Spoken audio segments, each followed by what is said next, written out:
Hi అండి. Welcome to my channel Sri lifestyle. మీకు ఈరోజు హెల్తీ మిల్క్ షేక్ ఎట్లా చేయాలో చూపిస్తానండి. చాలా సింపుల్ అండి. ఒక 10 మినిట్స్లో అయిపోతుంది. ఇక్కడ వేడి చేసి చల్లార్చిన పాలండి, ఒక బనానానండి, పీనట్ డ్రై రోస్ట్ చేసి పొట్టు తీసేయాలండి. నెక్స్ట్ స్వీట్ కార్న్ బాయిల్ చేసి చల్లగా ఉండాలండి.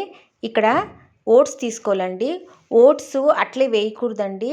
ఓట్స్కి హాట్ వాటర్ వేసి ఒక 10 మినిట్స్ నానబెట్టాలండి. అప్పుడు ఓట్స్ సాఫ్ట్గా అయిపోతుంది.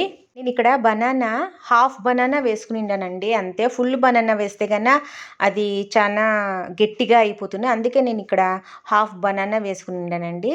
ఇంకా ఓట్స్ కూడా బాగా సాఫ్ట్ అయిపోయిందండి. ఈ మిల్క్ షేక్కి ఇవి మాత్రమే తీసుకోవాలండి. వేరేదేమి ఫ్రూట్స్ కానీ ఏది యాడ్ చేయకూడదు. నేను మార్నింగు బ్రేక్ఫాస్ట్ బదులు ఇట్లా హెల్తీ మిల్క్ షేక్ చేసుకొని తాగుతానండి. ఈ మిల్క్ షేక్ వచ్చి వీక్లీ వన్స్ చేసుకుని తాగాలండి, అంతేనండి. అంతేగాని డైలీ తాగకూడదు. ఓన్లీ వీక్లీ వన్సేనండి. ఇప్పుడు ఈ మిక్సీ జార్లో నేను ఫుల్ పాలంతాను వేస్తాను లేదండి, ఒక కొంచెమేనండి వేస్తా ఉండేది.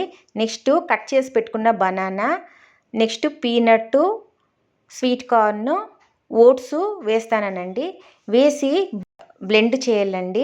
అది బాగా స్మూత్ అవుతుంది.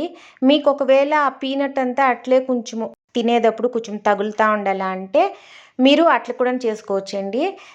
నెక్స్ట్ హనీ వేసుకోవాలండి.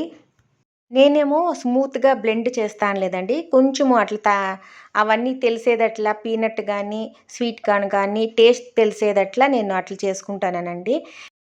ఈ మిల్క్ షేక్ చాలా బాగుంటుందండి, చాలా హెల్తీ కూడాను. ఇప్పుడు మిల్క్ షేక్ రెడీ అయిపోయిందండి.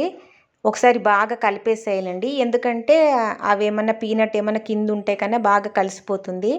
ఇంకా రెడీ చేసిన మిల్క్ షేక్ని జ్యూస్ జార్లో వేసేసి తాగేయాలండి.